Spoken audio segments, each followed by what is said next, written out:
Hi hello ಎಲ್ರಿಗೂ ನಮಸ್ಕಾರ. Welcome back to our YouTube channel. So ಏನಿವತ್ತು ಅಮ್ಮು ಇಲ್ಲದೆ ನಾನು ವೀಡಿಯೋ ಮಾಡ್ತಾಯಿದ್ದೀನಿ ಅಂತ ಅನ್ಕೋತಾ ಇದ್ದೀರಾ? ಅಮ್ಮು ಬರ್ತಾಳೆ, ಅಮ್ಮು ವೀಡಿಯೋಲಿ ಇರ್ತಾಳೆ. ಆದರೆ ಅಮ್ಮುಗೆ ಇವತ್ತು ನಾನೊಂದು ಸರ್ಪ್ರೈಸ್ ಕೊಡೋಣ ಅಂತ ಅಂದ್ಕೊಂಡಿದ್ದೀನಿ. ಏನಪ್ಪ ಅಂತಂದರೆ, ಅಮ್ಮು ಕಬೋರ್ಡ್ಸು ತುಂಬ ತುಂಬ ತುಂಬ ಮೆಸ್ಸಿಯಾಗಿದೆ. ಅವಳ ಬಟ್ಟೆ ಎಡೆಡ್ ಸೀರಿಯಲ್ ಮಾಡ್ತಿರೋದ್ರಿಂದ, ಜೊತೆಗೆ ಪರ್ಸ್ನಲ್ಲಾಗಿ ಯೂಸ್ ಮಾಡೋ ಒಂದು ರಾಶಿ ಬಟ್ಟೆ ಇದೆ. ಸೊ ಅದನ್ನೆಲ್ಲ ನೀಟಾಗಿ ಜೋಡಿಸ್ಕೊಳ್ಳೋಕ್ಕಾಗದೆ ಎಲ್ಲ ಮೆಸ್ಸಿ ಆಗಿದೆ. ನಾವಂತೂ ಸುಮಾರು ದಿನದಿಂದ ಇಬ್ಬರು ಅನ್ಕೋತಿದ್ವಿ, ಲೈಕ್ ಕ್ಲೀನ್ ಮಾಡಬೇಕು, ಸಾರ್ಟ್ ಮಾಡಬೇಕು ಅಂತ ಅನ್ಕೋತಿದ್ವಿ. ಬಟ್ ಅದಾಗಲಿಲ್ಲ, ಬಿಕಾಸ್ ಅವಳಿಗೂ ಟೈಮ್ ಇಲ್ಲ. ಆ್ಯಂಡ್ 1 ವೀಕ್ ನಾನು ಹೈದ್ರಾಬಾದ್ಗೆ ಹೋಗ್ತೀನಿ, ಆಮೇಲೆ 1 ವೀಕ್ ಇಲ್ಲಿರ್ತೀನಿ ಅಷ್ಟೇ. ಆಮೇಲೆ ಧೃತಿ ಬೇರೆ ಇರ್ತಾಳೆ, ಅವಳು ಮಾಡೋಕ್ಕೆ ಬಿಡಲ್ಲ. ಲವ್ ಅಂತಂದರೆ ಬರೀ ಗಿಫ್ಟ್ಸ್ ಆಗಲಿ, ಮತ್ತೊಂದಾಗಲಿ, ಮಗದೊಂದಾಗಲಿ ಅಷ್ಟೇ ಅಲ್ಲ. ಬರೀ ದುಡ್ಡು ಅಥವಾ ಥಿಂಗ್ಸ್ ಬರೀ ಇದೇ ಅಲ್ಲ. ಈ ಥರ ಸಣ್ಣ ಪುಟ್ಟದ್ದು ತುಂಬಾ ಕೌಂಟ್ ಆಗುತ್ತೆ. ಯಾಕಂದರೆ ಅವರು ಟಯರ್ಡ್ ಆಗಿರ್ತಾರೆ, ಅವ್ರಿಗೆ ಲೈಕ್ ಇದನ್ನೆಲ್ಲ ಕ್ಲೀನ್ ಮಾಡ್ಕೋಬೇಕು ಅಂತಿರುತ್ತೆ, ಬಟ್ ಅವ್ರಿಗೆ ಟೈಮ್ ಸಿಗ್ತಿರಲ್ಲ ಅಥವಾ ಸುಸ್ತಾಗಿರ್ತಾರೆ, ಏನೋ ಒಂದಾಗಿರುತ್ತೆ. ಸೊ ಈ ಒಂದು ಸಣ್ಣ ಹೆಲ್ಪ್ ನಾವು ಅವ್ರಿಗೆ ಮಾಡಿದಾಗ ಅವರು ತುಂಬಾ ಖುಷಿ ಪಡ್ತಾರೆ ಅಂತ ನಾನು ಅಂದ್ಕೊಂಡಿದ್ದೀನಿ. ನನ್ನ ಅಭಿಪ್ರಾಯ ಅದು. ಐ ಡೋಂಟ್ ನೋ, ಹೆಣ್ಮಕ್ಳು ಎಷ್ಟು ಜನ ಈ ಥರ ನಿಮಗೆ ಖುಷಿ ಆಗುತ್ತೇನೋ ನನಗೆ ಗೊತ್ತಿಲ್ಲ.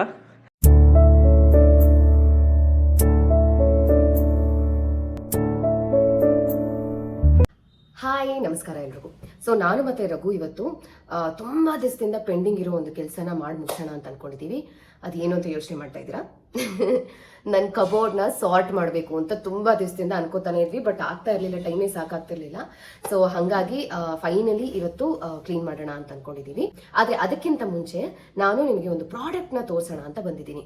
ಏನು ಅಂತಂದ್ರೆ, ಇತ್ತೀಚೆಗೆ ನಾನು ಮತ್ತೆ ರಘು ಇಬ್ರು ಹೇರ್ ಫಾಲ್ನ ಸ್ವಲ್ಪ ಜಾಸ್ತಿ ಅನುಭವಿಸ್ತಾ ಇದ್ದೀವಿ. ನನಗೆ ಎಸ್ಪೆಷಲಿ ಪೋಸ್ಟ್ ಪಾರ್ಟಮ್ ಅಲ್ಲಿ ಸಿಕ್ಕಾಪಟ್ಟೆ ಕೂದಲು ಉದ್ರೋಗ್ಬಿಟ್ಟಿದೆ. ಹಾಗಾಗಿ ನಾನು ಒಂದು ಪ್ರಾಡಕ್ಟ್ನ ಯೂಸ್ ಮಾಡೋಕ್ಕೆ ಶುರು ಮಾಡಿದ್ದೀನಿ. ಯೂಸ್ ಮಾಡೋಕ್ಕೆ ಶುರು ಮಾಡಿ 1 ವಾರ ಆಗಿದೆ ಅಷ್ಟೇ. ಅದನ್ನ ಕನ್ಸಿಸ್ಟೆಂಟ್ ಆಗಿ 3 to 4 ವೀಕ್ಸ್ ಯೂಸ್ ಮಾಡಬೇಕು ನೀವು ರಿಸಲ್ಟ್ ಗೊತ್ತಾಗಬೇಕು ಅಂತಂದ್ರೆ. ಯಾವ್ದ್ರ ಬಗ್ಗೆ ಎಷ್ಟೊಂದು ಮಾತಾಡ್ತಿದ್ದೀನಿ ಅಂತ ಯೋಚನೆ ಮಾಡ್ತಿದ್ದೀರಾ? ಅದೇ ದ ಡರ್ಮಾಕೋ ಅವರ 20% actives peptide stem cell hair growth serum. ಇದು 20 ಆಕ್ಟಿವ್ಸ್ ಪವರ್ಫುಲ್ ಕಾಂಬಿನೇಷನ್ ಜೊತೆಗೆ ಬರುತ್ತೆ. ಹಾಗೆ ಇದು ಪವರ್ ಪ್ಯಾಕ್ಡ್ ಡುವೋ, ಅಂದ್ರೆ ಪೆಪ್ಟೈಡ್ಸ್ ಮತ್ತೆ ಸ್ಟೆಮ್ ಸೆಲ್ಸ್ ಇಂದ ಫಾರ್ಮುಲೇಟ್ ಆಗಿರುತ್ತೆ. ದ ಡರ್ಮಾಕೋ ಅವರ peptide stem cell hair growth serum ಒಂದು ರೆವಲ್ಯೂಷನರಿ ಪ್ರಾಡಕ್ಟ್ ಅಂತಾನೆ ಹೇಳ್ಬೋದು. ಯಾಕೆ ಅಂತಂದ್ರೆ, ಇದು ಹೇರ್ ಲಾಸ್ ಅನ್ನ ಟ್ಯಾಕಲ್ ಮಾಡೋದಲ್ಲದೆ ಹೊಸ ಹೇರ್ ಗ್ರೋತ್ ಅನ್ನ ಪ್ರಮೋಟ್ ಮಾಡುತ್ತೆ. ಹಾಗೆ ಹೇರ್ ಡೆನ್ಸಿಟಿನ ಇನ್ಕ್ರೀಸ್ ಮಾಡೋದ್ರ ಜೊತೆಗೆ ನಿಮ್ಮ ಸ್ಕ್ಯಾಲ್ಪ್ ಹೆಲ್ತ್ ಅನ್ನ ಕೂಡ ಇಂಪ್ರೂವ್ ಮಾಡುತ್ತೆ. ಇದು ನಾನ್ ಸ್ಟಿಕ್ಕಿ ಆಗಿರುತ್ತೆ, ಹಾಗೆ ನಾನ್ ಆಯಿಲಿ ಆಗಿರುತ್ತೆ. ಯಾವುದೇ ತರ ಗ್ರೀಸಿ ಅಥವಾ ಸ್ಟಿಕ್ಕಿನೆಸ್ ಫೀಲ್ ಆಗೋದಿಲ್ಲ ನಿಮ್ಗೆ. ಅದ್ರ ಜೊತೆಗೆ ಇದರಲ್ಲಿ ಪವರ್ಫುಲ್ ಇಂಗ್ರೀಡಿಯೆಂಟ್ಸ್ ಇದೆ. ಏನು ಅಂತಂದ್ರೆ, ಫಾಲಿಜಿನ್ ಆನಲೋಪ್ ಹಾಗೆ ಆನಗೇನ್. ಇದು ನಿಮ್ಮ ಹೇರ್ ಗ್ರೋತ್ ಅನ್ನ ಇನ್ಕ್ರೀಸ್ ಮಾಡುತ್ತೆ, ಸ್ಕ್ಯಾಲ್ಪ್ ಹೆಲ್ತ್ ಅನ್ನ ಇಂಪ್ರೂವ್ ಮಾಡುತ್ತೆ. ಅದ್ರ ಜೊತೆಗೆ ಹೊಸ ಹೇರ್ ಗ್ರೋ ಆಗೋದಕ್ಕೆ ಒಂದು ವಾತಾವರಣನ ಕ್ರಿಯೇಟ್ ಮಾಡುತ್ತೆ.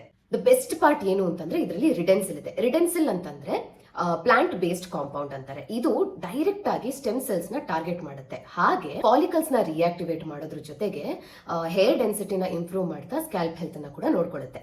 ಈ ಸಿರಮ್ ಯೂಸ್ ಮಾಡಿದವರು 85% ಜನ ಇಂಪ್ರೂವ್ಮೆಂಟ್ ನೋಡಿದಾರಂತೆ, ರೀಗ್ರೋತ್ ನೋಡಿದಾರಂತೆ.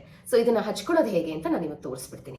ಈ ಸಿರಮ್ನ ನೀವು ಸ್ಮಾಲ್ ಪೋರ್ಷನ್ಸ್ ಅಲ್ಲಿ ಹೀಗೆ ಸ್ಪ್ರೇ ಮಾಡಿ ನೀಟಾಗಿ ರೂಟ್ಸ್ಗೆ ಹಚ್ಕೋತಾ ಬನ್ನಿ. ಹಾಗೆ ನಿಮ್ಮ ಫಿಂಗರ್ ಟಿಪ್ಸ್ ಅಲ್ಲಿ ಮಸಾಜ್ ಮಾಡಿ ಇಡೀ ಸ್ಕ್ಯಾಲ್ಪ್ ಸ್ಮಾಲ್ ಪೋರ್ಷನ್ಸ್ ಅಲ್ಲಿ ಹಚ್ತಾ ಬನ್ನಿ. ಈ ಸಿರಮ್ ನ ನಿಮ್ಮ ಸ್ಕ್ಯಾಲ್ಪ್ ಪೂರ್ತಿ ನೀವು ಮಸಾಜ್ ಮಾಡ್ಕೋಬೇಕು. ಓವರ್ ನೈಟ್ ಬಿಡಬೇಕು, ರಿನ್ಸ್ ಮಾಡೋದಕ್ಕೆ ಹೋಗಬೇಡಿ. ಮಾರನೇ ದಿವಸ 4 to 6 ವೀಕ್ಸ್ ನೀವು ಇದನ್ನ ಯೂಸ್ ಮಾಡೋದ್ರಿಂದ ನಿಮ್ಗೆ ರಿಸಲ್ಟ್ ಗೊತ್ತಾಗುತ್ತೆ. ಇಲ್ಲಿ ನಾನು ಬ್ಲಾಟಿಂಗ್ ಪೇಪರ್ನ ಬಳಸಿ ಆಯಿಲಿ ಇದೆಯಾ ಇಲ್ವಾ ಅಂತ ತೋರಿಸ್ತಾ ಇದ್ದೀನಿ. ಹಾಗೆ ಇದು ಸ್ಕ್ಯಾಲ್ಪ್ಗೆ ಎಷ್ಟು ಬೇಗ ಅಬ್ಸಾರ್ಬ್ ಆಗುತ್ತೆ, ಯಾವುದೇ ತರ ಸ್ಟಿಕ್ಕಿನೆಸ್ ಅಥವಾ ಆಯಿಲಿನೆಸ್ ಇರೋದಿಲ್ಲ. ದ ಡರ್ಮಾಕೋ ಅವರ ಎಲ್ಲ ಪ್ರಾಡಕ್ಟ್ಸ್ ಫ್ರೇಗ್ರೆನ್ಸ್ ಫ್ರೀ ಆಗಿರುತ್ತೆ. ಹಾಗೆ ಇವರು ಪ್ರತಿ ವರ್ಷ ಯಂಗ್ ಸೈಂಟಿಸ್ಟ್ ಮುಖಾಂತರ 20,000ಕ್ಕಿಂತ ಹೆಚ್ಚು ಮಕ್ಕಳನ್ನ ಎಂಪವರ್ ಮಾಡಬೇಕು ಅಂತ ಇನಿಷಿಯೇಟಿವ್ ತಗೊಂಡಿರ್ತಾರೆ. ನೀವು ಮಾಡುವಂತ ಪ್ರತಿಯೊಂದು ಪರ್ಚೇಸ್ ಆರ್ಡರ್ ಕೂಡ ಒಂದು ಮಗುವಿಗೆ ಭೂಮಿ ಅನ್ನೋ ಫೌಂಡೇಶನ್ ಮುಖಾಂತರ ಲಿಂಕ್ ಆಗಿ ಆ ಮಗುನ ಎಜುಕೇಟ್ ಮಾಡೋದಕ್ಕೆ ಹೆಲ್ಪ್ ಆಗುತ್ತೆ. ಇವರ products Amazon, Flipkart, Nykaa, purple ಹಾಗೆ ಇವರ ಓನ್ ವೆಬ್ಸೈಟ್ ಅಲ್ಲಿ ಅವೈಲೇಬಲ್ ಇದೆ. ಇವರ ವೆಬ್ಸೈಟ್ ಅಲ್ಲಿ ನನ್ನ ಕೂಪಾನ್ ಕೋಡ್ AMRUTHA2024 ಯೂಸ್ ಮಾಡಿದ್ರೆ ನಿಮಗೆ 20% ಆಫ್ ಕೂಡ ಸಿಗುತ್ತೆ. ಹಾಗೆ ನಾನು ಲಿಂಕ್ ನ ಡಿಸ್ಕ್ರಿಪ್ಷನ್ ಅಲ್ಲಿ ಮೆನ್ಷನ್ ಮಾಡಿರ್ತೀನಿ. ಅದ್ರ ಜೊತೆಗೆ ಟ್ಯಾಟ್ ಪ್ರಾಡಕ್ಟ್ಸ್ ನ ನೀವು ಕ್ಲಿಕ್ ಮಾಡಿ ಕೂಡ ಪರ್ಚೇಸ್ ಮಾಡಬಹುದು. Happy shopping. ನಾನೀಗ ಹೋಗಿ ರಘುಗೆ ಸಾರ್ಟ್ ಮಾಡೋದಕ್ಕೆ ಹೆಲ್ಪ್ ಮಾಡ್ತೀನಿ. ಬಾಯ್ ಬಾಯ್. ಸೊ ಫಸ್ಟ್ ರೂಮ್ ಹೇಗಿದೆ ಅಂತ ತೋರಿಸ್ಬಿಡ್ತೀನಿ. ಆ್ಯಕ್ಚುಲಿ ಇನ್ನೂ ಸ್ವಲ್ಪ ಮೆಸ್ಸಿ ಇತ್ತು. ಈಗ ನೋಡಿ, ಸ್ವಲ್ಪ ಕ್ಲೀನ್ ಮಾಡಿದ್ದೀನಿ. ಬಟ್ಟೆಗಳೆಲ್ಲ ಇಲ್ಲೇ ಇದೆ. ಚೇರ್ ಮೇಲೆ ಬಟ್ಟೆ, ಬ್ಯಾಗ್ಸು, ಇದು ಬಟ್ಟೆಗಳು ಹೇಗಿದೆ ನೋಡೋಣ ಒಳಗಡೆ.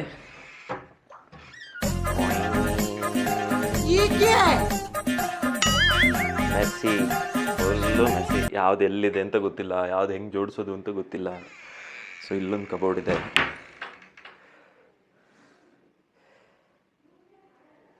ಇದಿಷ್ಟೇ ಅಲ್ಲ, ಇನ್ನೂ ಒಂದು ರೂಮ್ ಇದೆ. ಅಲ್ಲಿ ಅವಳದು ಶೂಟಿಂಗ್ ಬಟ್ಟೆಗಳಿರುತ್ತೆ ಇನ್ನೊಂದು ರೂಮಲ್ಲಿ. ನೋಡಿ, ಇದು ನೋಡಿ ಎಷ್ಟು ಮೆಸ್ಸಿ ಆಗಿದೆ ಅಂತ.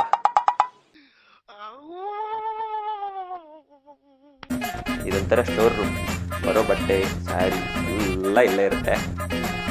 ಆಮೇಲೆ ಒಂದಷ್ಟು ಬ್ಯೂಟಿ ಪ್ರಾಡಕ್ಟ್ಸು. ಇದೊಂದು ಸ್ವಲ್ಪ ಪರವಾಗಿಲ್ಲ, ನೀಟಾಗಿದೆ. ಸೊ ನೋಡಿದ್ರಲ್ಲ ಹೇಗಿದೆ ಅಂತ ಕಂಡೀಷನ್ನು. ಸೊ ಇದನ್ನು ಎಲ್ಲ ನೀಟ್ ಮಾಡಬೇಕು ಅಂತಂದರೆ ನನಗೆ ಮಿನಿಮಮ್ 2 hours ಟೈಮ್ ಬೇಕು. ಸೊ ಆ ಮಿನಿಮಮ್ 2 hours ಯಾವಾಗ ಸಿಗುತ್ತೆ ಅಂತಂದರೆ ಧೃತಿ ಮಲಗಿದಾಗ ಮಧ್ಯಾಹ್ನ. ಸೊ ಇವಾಗ ಆ್ಯಕ್ಚುಲಿ ನಾನು ಬಂದಿದ್ದು ಲೇಟು. ಇವಾಗ ಧೃತಿಗೆ ಸ್ಕೂಲ್ ಬಿಡೋ ಟೈಮು. ಹೋಗಿ ಧೃತಿನ ಕರ್ಕೊಂಬಂದುಬಿಡ್ತೀನಿ. ಆಮೇಲೆ ಧೃತಿ ಮಧ್ಯಾಹ್ನ ಮಲಗಿದ ಮೇಲೆ ಶುರು ಮಾಡ್ತೀನಿ ಕೆಲಸನ. ಹೋಪ್ಫುಲಿ ಇವತ್ತೇ ಮುಗಿಯುತ್ತೆ ಅಂತ ಅನ್ಕೋತೀನಿ. ನೋಡೋಣ, ಲೆಟ್ಸ್ ಸಿ. 2000 years later.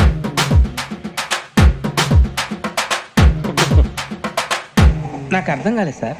ಏನಿದು ಹೆಂಡತಿಗೆ ಸರ್ಪ್ರೈಸ್ ಕೊಡೋಣ ಅಂತ ಹೇಳ್ಬಿಟ್ಟು ಹೆಂಡತಿನ ಪಕ್ಕದಲ್ಲಿ ಕೂರಿಸ್ಕೊಂಡು ಮಾಡ್ತಾಯಿದ್ದೀನಿ ಅಂದ್ಕೊಂಡಿದ್ದೀರಾ? ಆ್ಯಕ್ಚುಲಿ ನಾನು ಇದಕ್ಕೆ ಮುಂಚೆ ವೀಡಿಯೋ ಮಾಡಿದ್ದು 3 ದಿನದ ಹಿಂದೆ. 3 ದಿನ ಆದಮೇಲೆ ವೀಡಿಯೋ ಶೂಟ್ ಮಾಡ್ತಾಯಿದ್ದೀನಿ.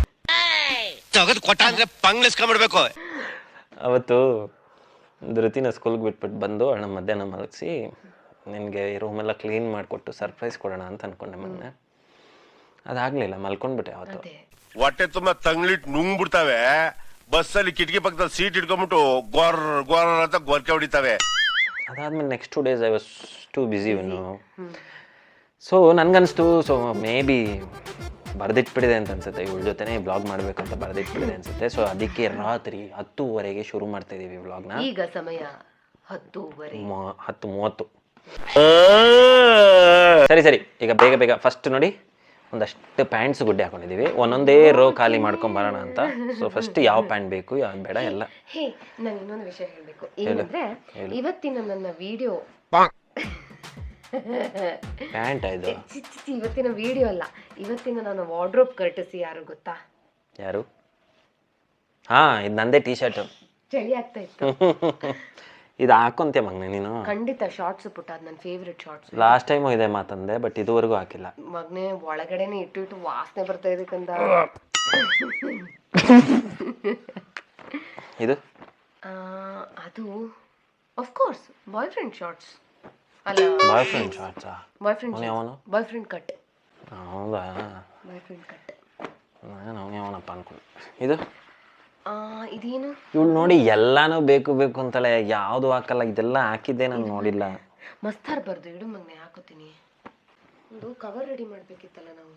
ಬೇಡ ಅಂದಿದ್ದೆಲ್ಲ ಒಂದ್ ಕಡೆ ಹಾಕೋ. ಗಿಫ್ಟ್ ತಂದಿದ್ದೀನಿ. ಏನು ಕೊಡ್ಲಾ? ಕೊಡು.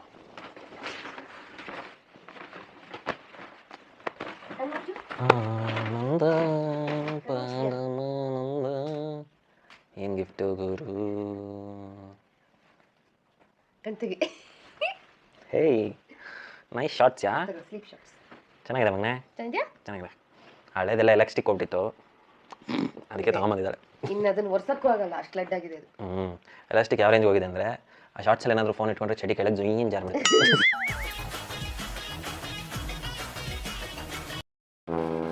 ಸ್ಟಾರ್ಟಿಂಗ್ ಸ್ವಲ್ಪ ಬೋರ್ ಅನ್ಸಿದ್ರು ಕೂಡ ಹೋಗ್ತಾ ನಮ್ಮ ಕ್ಲೀನಿಂಗ್ ಕಾರ್ಯಕ್ರಮ ಇಂಟ್ರೆಸ್ಟಿಂಗ್ ಆಯಿತು. ನಮ್ಮಿಬ್ಬರ ಮಧ್ಯೆ ಫನ್ನಿ ಕಾನ್ವರ್ಸೇಷನ್ನು, ಒಬ್ರನ್ನೊಬ್ರು ಕಾಲು ಹೇಳ್ಕೊಂಡು ತಮಾಷೆ ಮಾಡಿಕೊಂಡು ಚೈಲ್ಡ್ಹುಡ್ ಬಗ್ಗೆ ಮಾತಾಡಿಕೊಂಡು, ಅವಳ ಮೆಮೊರೀಸ್ನ ನನ್ನ ಹತ್ರ ಶೇರ್ ಮಾಡಿಕೊಂಡು, ನನ್ನ ಮೆಮೊರೀಸ್ನ ಅವಳ ಹತ್ರ ಶೇರ್ ಮಾಡಿಕೊಂಡು. So it was really nice. ನೀವೊಂದ್ಸಲ ಟ್ರೈ ಮಾಡಿ, ಚೆನ್ನಾಗಿರುತ್ತೆ. ಹೊಸದು ಮಗ್ನೆ ಒಂಚೂರು ನೀಟಾಗಿ ಮಡ್ಚಿಡ್ತೀನಿ, ಕೊಡು ಮಗ್ನೆ. ಸುಮ್ಮನೆ ಇದಕ್ಕಿಂತ ನೀಟಾಗಿ ಏನು ಮಡ್ಚಿಕ್ತಕ್ಕಂತ. ಏನು ಮಗ್ನೆ ಇದು ಜೇಡ್ರ ಬಲೆ ಇದ್ದಂಗೆ ಐತೆ.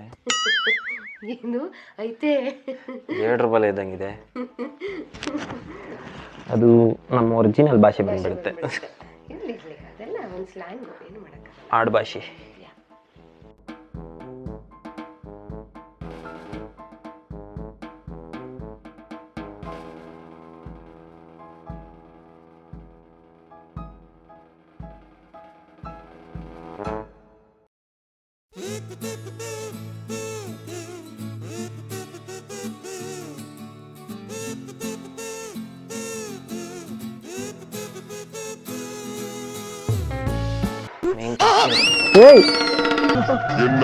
ನಿಂಗೆ ಒಳ್ಳೇದ್ ಮಾಡ್ತದ.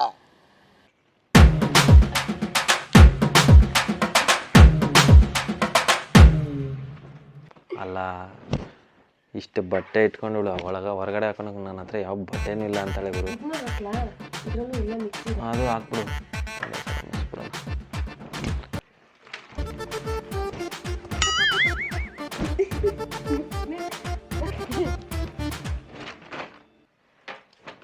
ಶೋಪ ಗುರು, ಅಲ್ಲ ನನಗೆ ನಿಜವಾಗ್ಲೂ ತಲೆ ತಿರುಗ್ತಿದೆ. ಧೂಳು ಮಗನೆ ನಿಧಾನಕ್ಕೆ ಹಾಕು. ನಿಜವಾಗ್ಲೂ ಅಂತೆ. ಇದೇನಿದು ಒಳಗಡೆ ತಾಚಿಬಿಟ್ಟೈತೆ. ನಾನೇ ಶಾಕ್ ಆಗ್ಬಿಟ್ಟೆ, ಯಾವ್ದು ಗುರು ಇದು ಅಂತ. ಏನೋ ನಾನು ಚಿಕ್ಕವಳಿದ್ದಂಗೆ ನಾನು ಏನು ಧೃತಿ ಥರ ಹೇಳ್ತಾ ಇದೆಯಾ? ನಾನು ಚಿಕ್ಕ ಪಾಪು ಇದ್ದಾಗ, ಚಿಕ್ಕ ವಯಸ್ಸಲ್ಲಿ ಚಿಕ್ಕ ಪಾಪು ಇದ್ದಾಗ ನಾನು ಹಂಗೆ ಹೇಳೋದು. ನಾನು ಚಿಕ್ಕ ಪಾಪು ಇದ್ದಾಗ ನಾನು ಚಿಕ್ಕ ಪಾಪು ಇದ್ದಾಗ, ಪಾಪು ಅಲ್ಲ ದೊಡ್ಡೋಳು, ಅವಾಗ ಕಬೋರ್ಡೇ ಕ್ಲೀನ್ ಮಾಡಿಲ್ಲ. ನಂಗೆ ನಮ್ಮಮ್ಮ ಕ್ಲೀನ್ ಮಾಡ್ಕೊಡ್ತಾ ಇದ್ರು, ಇಲ್ಲ ನಮ್ಮ ಅಕ್ಕ ಕ್ಲೀನ್ ಮಾಡ್ಕೊಡ್ತಾ ಇದ್ರು, ಕಾಲೇಜಿಗೆ ಬಂದಾಗ ಸ್ನೇಹ ಕ್ಲೀನ್ ಮಾಡ್ಕೊಡ್ತಾ ಇದ್ಲು. ಇವಾಗ ನಾನು ಇನ್ನೇನು ಅದೇನೋ ಆದ್ರೆ ಮುಂಚೆಗಿಂತ ಎಷ್ಟೋ ವಾಸಿ ಮೊನ್ನೆ. ಇದೇನು ಮಗನ ಇದು? ಟಿ ಶರ್ಟಾ? ಇಲ್ಲ ಡ್ರೆಸ್ಸು. ಏನೋ ಬೇರೆ ತರ ಕೇಳ್ತಾ ಇದೆಯಾ ಅಂತ ನೋಡಿದ್ರೆ ಅಲ್ಲ ತುಂಬ ದೊಡ್ಡದೈತಲ್ಲ ಟಿ ಶರ್ಟ್ ಏನು ಅನ್ಕೊಳ್ಳ. ಕೇಳು. ಕೇಳ್ತಾ ಇದ್ದೀನಿ ಹೇಳಮ್ಮ. ಆ ಥರ ನನ್ನ ಲಕ್ಕಿ ಮೊನ್ನೆ. ಹೌದು. ಸೊ ಹೆಂಗೋ ಈ 3 ರ್ಯಾಕ್ ಮುಗೀತು. ಈಗ ಬ್ಯಾಗ್ಸ್ ಒಂದು ರಾಶಿ ಇದೆ. 10 ರೂಪಾಯಿಗೆ 3, 10 ರೂಪಾಯಿಗೆ 3 ಮಾರಬೇಕಿದೆ.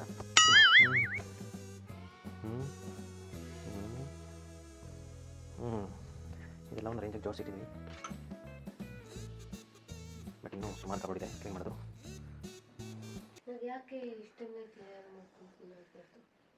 ಇಷ್ಟನ್ನು ಕ್ಲಿಯರ್ ಮಾಡಿಕೊಂಡು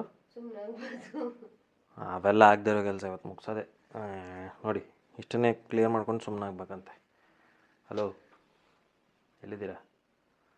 ಹಾಂ, ನಮಸ್ತೆ, ನಮಸ್ಕಾರ. ನಾನು ಕಣ್ಣೆದ್ರಿಗೆ ಇದ್ರೆ ಶೂಟ್ ಮಾಡಿ ಸಾಯಿಸ್ಬಿಡ್ತೀನಿ. ಇರಿಟೇಷನ್ ಕಣ್ರಿ. ಹಲೋ ಸಾಕು ಎದೋಳು. ಈಗ ಗಂಟೆ 12:30. ಬಟ್ ನಮ್ಮ ಅವಸ್ಥೆ ನೋಡಿ ಹೆಂಗಿದೆ ಅಂತ.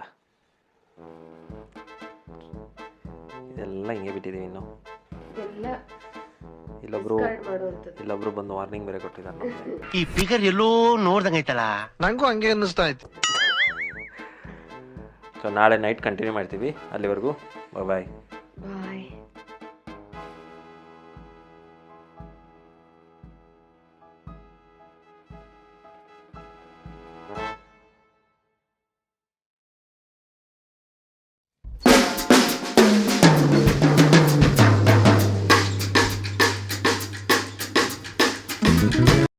ಹಾಯ್.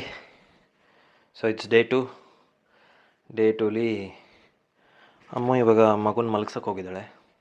ಸೊ ಅವಳು ಮಗುನ ಮಲಗಿಸಿ ಬಂದು ನಾವು ಮಾಡೋ ಅಷ್ಟೊತ್ತಿಗೆ ಲೇಟ್ ಆಗುತ್ತೆ. ಮತ್ತು ಇವತ್ತು 12:30 1 ಗಂಟೆ ಆಗುತ್ತೆ ಅಂದ್ಬಿಟ್ಟು ಅವಳು ಬರೋ ಅಷ್ಟರಲ್ಲಿ ಎಷ್ಟಾಗುತ್ತೋ ಅಷ್ಟು ಜೋಡಿಸೋಣ ಅಂದ್ಬಿಟ್ಟು ಜೋಡಿಸ್ತಾ ಇದ್ದೀನಿ.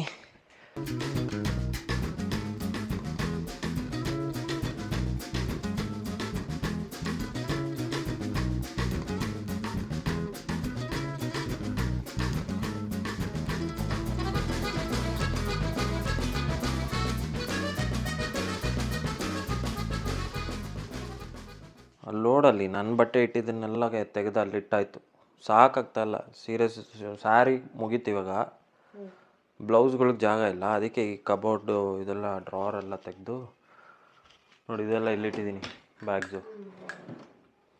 ಅದಕ್ಕೆ ಡ್ರಾವರ್ ಒಳಗಡೆ ಇಡ್ತಾಯಿದ್ದೀನಿ. ಇನ್ನೆಲ್ಲಂತ ಇಡ್ತೀಯ, ನಿನಗೆ ಸಿಗಲ್ಲ ಇಲ್ಲ ಅಂತಂದರೆ. ಫೈನಲಿ ನಿನ್ನೆ ಒಂದು 3 ಅವರು, ಇವತ್ತೊಂದು ಆಲ್ಮೋಸ್ಟ್ 2-3 ಅವರ್ ಬೆಳಿಗ್ಗೆನೂ ಮಾಡಿದ್ದೀವಿ. ಟೋಟಲ್ 6 hours ಆದಮೇಲೆ ಒಂದು ರೇಂಜ್ಗೆ ರೆಡಿಯಾಗಿದೆ. ಇಲ್ಲ ತೋರಿಸ್ತೀನಿ ನೋಡಿ ಹೆಂಗಾಗಿದೆ ಅಂತ. ಮೆಸ್ ಇದ್ದಿದ್ದೆಲ್ಲ ಈಗ neat before and after before ತೆಗ್ದಿದ್ದೀನಿ. ಜೊತೆಗೆ ಹಿಂಗಿದ್ದೀವಿ ಆಯ್ತು ಅಂತ.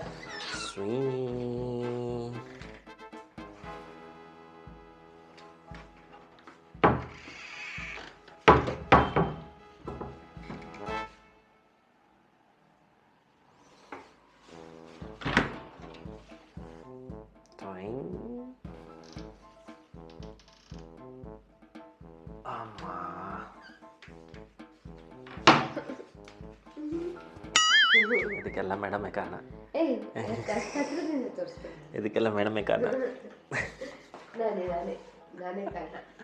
ಯಾವುದಕ್ಕೆ ನಾನು ಕಾರಣ ಅಂತ ಕೇಳಬೇಕು ನೀವು. ಕ್ಲೀನ್ ಮಾಡಿದ್ದಕ್ಕೆ. ಮಾಡೋಕ್ಕೆ ಮುಂದಾಗಿದ್ದಕ್ಕೆ ಅಲ್ವಾ? ಹೌದೌದು, ಬನ್ನಿ. ಸೊ ಎಸ್, ಫೈನಲಿ ಅಂದ್ಕೊಂಡಿದ್ದ ಕೆಲಸನ ಮುಗಿಸಿದ್ದೀವಿ. ಅದು ಧೃತಿನ ಜೊತೆಲಿ ಇಟ್ಕೊಂಡು ಗ್ಯಾಪಲ್ಲಿ ಮಾಡಿಕೊಂಡು ಮುಗಿಸಿದ್ದೀವಿ. ಸೊ ಹೇಳ್ದಂಗೆ ಎಸ್, ಏನೋ ಖುಷಿ ಆಯಿತು. ಖುಷಿ ಆಯ್ತಾ? It is definitely a stress buster. Because ಆ ಕ್ಲಟರಲ್ಲಿ ಇರೋದಕ್ಕಿಂತ ಈ ಥರ ಕ್ಲೀನಾಗಿರೋದು ಬೆಟರು. ಮೈಂಡು ಒಂದು ಸ್ವಲ್ಪ 4-5 ಮೂಟೆ ಬಟ್ಟೆ ಬೇರೆಯವ್ರು ಕೊಡೋದು ಅಂತ ಇಟ್ಟಿದ್ದೀವಿ. ಇಲ್ಲ, 4-5 ಮೂಟೆ, ಒಂದು ದೊಡ್ಡ ಮೂಟೆ, 2 ಮೂಟೆ ಕೊಟ್ಟಾಯ್ತು. ಅದೇ. ರಘು ಬೈತಾನೆ ನಮಗೆ, ಏನಕ್ಕೆ? ನೀನು ಹೋಲ್ಡ್ ಮಾಡ್ತೀಯಾ, ನೀನು ಕೊಡೋದಿಲ್ಲ. ಹೌದು, ಇದು ನೀನು ಎಲ್ಲೆಲ್ಲೋ ಇಟ್ಕೊಂಡಿದ್ಯಾ. ನಾನು ಹೆಂಗೆ ಕ್ಲೀನ್ ಮಾಡ್ತೀನಿ ಅದಕ್ಕೆ. ಏನು ಗೊತ್ತಾ ರಘು, ಹೆಂಗೆ ಅಂದರೆ ಅರ್ಧ ಗಂಟೆಲಿ ಒಂದು ಕಬೋರ್ಡೆಲ್ಲ ಕ್ಲೀನ್ ಮಾಡ್ಕೊಂಡ್ಬಿಟ್ಟಿದ್ದಾನೆ. ಹಂಗೆ ತೆಗ್ದು ಕೊಡ್ತಾ ಇರೋದೇ ಕೆಲಸ. ಅದೆಲ್ಲ ವಿಡಿಯೋ ಮಾಡಿಲ್ಲ, ಬಟ್ ಮಾಡ್ಕೊಂಬಿಟ್ಟೆ ಗ್ಯಾಪಲ್ಲಿ. 15-20 ನಿಮಿಷದಲ್ಲಿ ಮುಗಿಸ್ಕೊಂಡ್ಬಿಟ್ಟೆ, ಎಲ್ಲ ಕೊಟ್ಟಿದ್ದಾನೆ. ಸೊ ಎಸ್, ನೀವು ಅಷ್ಟೇ. ಲವ್ ಅಂದರೆ ಬರೀ ಹೊರಗಡೆ ಹೋಗೋದು, ಸುತ್ತಾಡೋದು, ಗಿತ್ತಾಡೋದು ಎಲ್ಲ ಈ ಥರದ್ದು ಮನೆಯಲ್ಲೂ ಅವಾಗ ಒಬ್ರಿಗೊಬ್ರು ಹೆಲ್ಪ್ ಮಾಡಿಕೊಂಡು, ಕಾಲು ಹೇಳ್ಕೊಂಡು, ತಮಾಷೆ ಮಾಡಿಕೊಂಡು ಮಜಾ ಮಾಡಿ. So love is everywhere. ನಿಮಗೆ ಈ ವ್ಲಾಗ್ ಇಷ್ಟ ಆಗಿದರೆ ಲೈಕ್ ಮಾಡಿ, ಶೇರ್ ಮಾಡಿ, ಕಮೆಂಟ್ ಮಾಡಿ, ಸಬ್ಸ್ಕ್ರೈಬ್ ಮಾಡಿ, ಹಾಗೆ ಬೆಲ್ ಐಕನ್ ಪ್ರೆಸ್ ಮಾಡಿ. Thank you. Bye. Bye. Love you all. Love you all. ಹೆಂಗೆ ಮಾಡ್ತೀಯ ಪುಟ್ಟ?